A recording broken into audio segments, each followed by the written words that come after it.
حضرت ابو بکر شبلی علیہ الرحمہ اب کہتے ہیں میں حضرت جنید بغدادی کی بارگاہ میں حاضر ہوا اور میں نے کہا حضور کو نظر فرماؤ کہ وصل ہوئے، تو آپ فرماتے ہیں کہ حضرت خاموش رہے۔ کہتے ہیں میں نے پھر عرض کی حضور کو نظر فرماؤ کہ وصل ہوئے، فرماتے حضرت پھر خاموش رہے۔ کہتے ہیں میں نے پھر عرض کی حضور کو نظر فرماؤ کہ وصل ہوئے، تو کہتے ہیں حضرت پھر خاموش رہے۔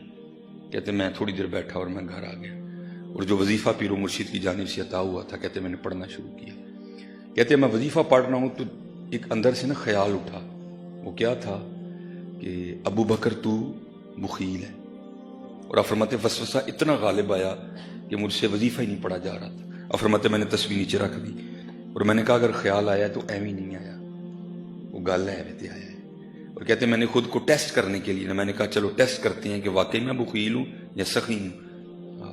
کہتے میں نے ارادہ کیا کہ آج جو بھی اللہ کی طرف سے آئے گا نا غیب سے، وہ میں اللہ کے راستے میں صدقہ کر دوں گا۔ آپ فرماتے میں نے ارادہ کیا تو کیا ہوا، ایک بندہ 1000 سونے کے سکے لے کے آ گیا۔ کہتے میں نے ارادہ کیا تو امتحان بھی ڈاڈا آ گیا انداز۔ کہتے میں نے سکے اٹھائے ٹیسٹ کرنے کے لیے، میں نکل گیا۔ آپ فرماتے میرا گزر ہوا تو کیا دیکھا کہ حضرت جنید بغدادی رحمۃ اللہ تعالی علیہ نائی کی دکان پہ بیٹھے نا حضرت اپنا خط بنوا رہے تھے۔ تو میں نے کہا حضرت اس سے بہتر اور کون ہے کہ اپنے پیر و مرشد کی بارگاہ میں پیش کرتا ہوں، حضرت جس کو بہتر سمجھیں گے عنایت کر دیں گے۔ کہتے میں گیا اور جا کر میں نے وہ حضرت کو پیش کیے پیسے، جا کے میں حضور قبول فرما لوں۔ کہتے حضرت ذکر الہی کر رہے تھے تو آپ نے آنکھ سے نہ ایسے اشارہ کیا نائی کو دے دے۔ کہتے میرے دل میں خیال آیا نائی کی اجرت تو ایک چاندی کا سکہ ہے اور یہ 1000 سونے کے سکے ہیں، تو حضرت کہہ رہے ہیں نائی کو دے دے، تو لگتا ہے حضرت دی نظر نہیں پئی ہے۔ تو کہتے میں نے عرض کی حضور نائی کی اجرت تو ایک چاندی کا سکہ ہے اور یہ 1000 سونے کے سکے آپ کہہ رہے ہیں دے دو۔ تو فرماتے مسکرا کر کہنے لگے سکیا نہیں تو بخیل تو یہ سونے چاندی جی پھسے آئے تو یہ سونے چاندی جی پھسی ہیں تو کہنا وصل ہوئے ہیں، جا جا شبلی جا کے بھی اپنا کام کر اینو کہندے جے پیر کہتے ہیں میں تو کہتا کہ وصل ہو، تو ابھی سونے چاندی میں پھنسا ہوا ہے، تو ابھی سونے چاندی سے نہیں نکلا کہ یہ سونا ہے یہ چاندی ہے۔ نہیں جو محب ہے اس کو کیا لگے کہ سونا ہے کہ چاندی ہے، حضرت اس کو ایک ہی ہوتا ہے حضرت جی میرا محبوب ان ڈٹھیا جدی تام دلان۔ اور کیونکہ وقت ہو گیا میں بس اج ہی چشتی رنگ چن جناب تے چشتیاں تے اینڈ کران گے جناب، وہ 2 چلو جی 15 منٹ اور مل گئے ہیں ماشاءاللہ۔ یہ حضرت کیا نماز کے والے ٹھیک ہے وہ ماشاءاللہ ویکھو نا ساری اکھاں بھیجیاں نے، دعا کرو قبول ہو جانا، دعا کرو قبول ہو جانا۔ اور حضرت جی منگیا کرو اللہ کو دعا، یا اللہ محفل یہ نہیں کہ میں آیا ہوں تو اللہ معافی دے، یہ ان بزرگوں کی برکتیں ہیں ساری، قبلہ پیر صاحب ہیں خلیفہ صاحب سارے اتنے سونے لوگ ہیں، تو دعا کریا کرو اللہ کلیاں رون دی بھی توفیق عطا فرمائے، کلیاں رون دی بھی توفیق۔ سرگی ہوئے ہیں سارے ستے ہوں جیسی کہ نکلے اللہ کے رون دی بھی، دعا کرو۔ اور قربان جاؤں یہ ایک بزرگ ہیں اللہ جنہوں نے اپنا وہ کیا کرتے تھے کہ وہ نا ساری رات عبادت کرتے تھے، ٹھیک ہے جی۔ ظاہر ہے بی بی صاحبہ وقت اخیرہ اٹھتی تھی، جب نماز فجر میں تھوڑا سا وقت رہ جاتا تھا پھر وہ کیا کرتے تھے خود کو چھپانے کے لیے نہ جا کے چارپائی پہ لیٹ جاتے تھے۔ تو بی بی نے جو جناب فجر ویلے انہوں نے لا کے ٹھانا، اوے اٹھو جی ہوں فجر تے پڑھ لو، انہوں نے اٹھ کے نا جا کے تو فجر پڑھنی۔ بی بی نے اکثر ان کو تانے دینے، وہ خدا دا خوف کھاؤ کوئی، یہ ساری رات سوتے رہندے اپنے نفس کو۔ حضرت جی یہ چوٹ کرتے تھے نا حضرت۔ ایک دن کیا ہوا حضرت، وہ حضرت نہ چھپ کے عبادت کر رہے تھے تو بی بی صاحبہ کو حاجت ہوئی تو اٹھی تو گزری تو کیا رو رہی ہیں، یا اللہ اے تیرا میرا بھید ہے اینو کھولی نہ کسی، ہائے اینو کھولی نہ کسی، اے تیرا میرا راز ہے اینو کھولی نہ کسی، میں چاہنا میرا تیرے اور میرے محبت کا تعلق ہے کسی تے کھلے نا۔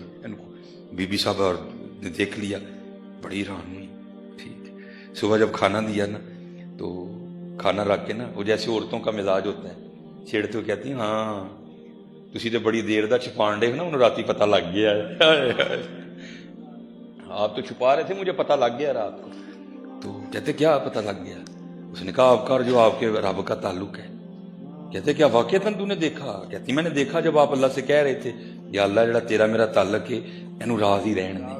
تو کیا اللہ کے حضور دعا کی، یا اللہ ہوں راز کھل گئے، ہوں اپنے محب نو اپنے کول بلا لے. لکھے حضرت کا وہیں وصال ہو گیا، وہیں وصال ہو. اس لیے کوشش کرو حضرت کوئی ایک ایسا تھرو ہوئے جہدے اس تو علاوہ اور کوئی گواہ نہ ہوئے حضرت. حالانکہ رامن کاتبین اور بڑے سلسلے ہیں، لیکن میں ان کی نفی کر رہا ہوں، میں ان کی نفی کر رہا ہوں. کوئی گواہ نہ ہوئے لا میرا تو صرف ہوتا ہی معاملہ چھپ کے حضرت کو سرگی کوئی معاملہ اس طرح نہ بناؤ. انشاءاللہ پھر دیکھو اللہ کرم کتنا کرتا ہے. یہ حضرت بابا فرید علیہ الرحمہ فرماتے ہیں کہ مجھے کتب صاحب نے نا سیر و سیاحت کا حکم دیا. بڑا معاملہ ہے حضرت، کیونکہ حضرت بابا فرید رحمۃ اللہ تعالی علیہ فرماتے ہیں کہ میں ڈائریکٹ نہیں گیا کتب صاحب کے پاس. اب فرماتے میں تو سلطان الہند خواجہ معین الدین چشتی میری کی بارگاہ میں مرید ہونے کے لیے گیا تھا. کہتے جب گیا تو خواجہ صاحب یہ دیکھیں نا، جیسے میں نے یہ صوفے سے ٹیک لگائی ہے، ٹھیک ہے، جیسے قبلہ یہ ممبر سے ٹیک لگائے بیٹھے ہیں، تو ظاہر ہے اس میں بھی لکڑی ہے، جو قبلہ بیٹھے ہیں اس میں بھی لکڑی ہے. تو بابا صاحب فرماتے جب میں گیا نا خواجہ صاحب کی بارگاہ میں، تو خواجہ صاحب ایک خشک تنی سے ٹیک لگائے بیٹھے تھے. تو کہتے جب میں قریب گیا نا تو کہتے ہیں علماء کے پاس بیٹھو تو زبان کنٹرول میں رکھو، اللہ والوں کے پاس بیٹھو تو دل کنٹرول میں رکھو. کہتے بس کنٹرول میں نہیں رہا کوئی بھی. کہتے دل میں خیال آیا بھائی چنگا اللہ دا ولی لکڑ نہ ٹیک لائے تو لکڑ خشک رہ جائے. ایک آدھی گل ہوئی. کہتے میں جب بیٹھا نا تو حضرت نے لکڑی پہ نظر ڈالی. آپ فرماتے ہیں سر سبز و شاداب ہو گئی، پتے نکل آئے، ٹہنیاں نکل آئیں، پھل پڑ گیا. کہتے حضرت نے پھر نظر ڈالی تو خشک ہو گئی. حضرت نے 2-3 بار اس طرح کیا. تو کہتے پھر مجھے مخاطب کر کے کہتے ہیں او فرید تو فقیری کرنا ہے یا رب نہ متھا لانا ہے؟ تو فقیری کرنے آئے یا رب سے ضد لگانے آیا ہے؟ کہتے میں گھبرا گیا. میں نے حضور فرمان لگے جو دی مرضی ہے خوش کروے تو ضرور انو ہرا کرنا ہے. پھر آپ نے فرمایا جا کتب کے پاس تیری خبر لے. پھر آگے پھر آپ فرماتے ہیں میں خطا کھا گیا. آپ فرماتے ہیں جب دہلی شریف گیا نا تو کیونکہ میری تو ملاقات نہیں تھی کتب صاحب سے، تو کہتے میں نے وہاں جا کر پوچھا بھائی یہاں قطب الدین کو نامی بزرگ ہیں تو میں نے ان سے ملنا ہے. تو لوگوں نے یہ بزرگ تو نہیں ہے کوئی بھی، وہ سامنے کھڑے ہیں وہ لڑکا وہ قطب الدین. فرماتے ہیں جب حضرت کو دیکھا تو پھر دل میں خیال آیا. میں نے کہا لے بھائی پیر تے ملیا لیکن ملیا منڈائی ملیا منڈائی. کہتے حضرت صاحب اندر چلے گئے قطب صاحب. فرماتے جب حضرت باہر آئے نا تو کیا دیکھتے ہوں حضرت بوڑھے ہو گئے ہیں اور داڑھی مبارک سفید ہو گئی ہے. تو مجھے مخاطب کر کے کہتے ہیں فرید ہوں تیرا پیر بڑھن دے لائق ہویا کہ نہیں ہویا؟ اللہ. کہتے بابا صاحب قدموں میں گر گیا حضور معافی. کیا فرمانے لگے اوے فرید تجھے تو سودے سے غرض ہونے چاہیے، تجھے دکاندار سے کیا لگے ہیں؟ تو اگر سودا نہ ملے گا تو پھر تو بات کرنا کہ سودا نہیں ملا، تجھے دکاندار سے کیا لگے؟ پیر بوڑھا ہے کہ جوان ہے یا یہ ہے یا وہ، تجھے کیا لگے اس بات سے؟ تجھے تو سودے سے غرض ہونی چاہیے. اور پھر دیکھ لو حضرت جی کتب صاحب نے ایسا سودا دیا آج بھی حق فرید ہو رہا ہے. اللہ یا رسول اللہ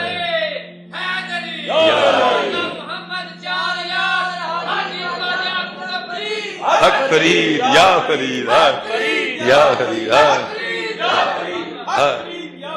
آج بھی حضرت کالے میڈے کپڑے کالا میڈا فیس گناہی بھریا میں پھراں لوگ کہن درویش. اٹھ فریدہ ستیا تیری داڑھی آیا بور اگا آ گیا نیڑے پیچھا رہ گئی دور.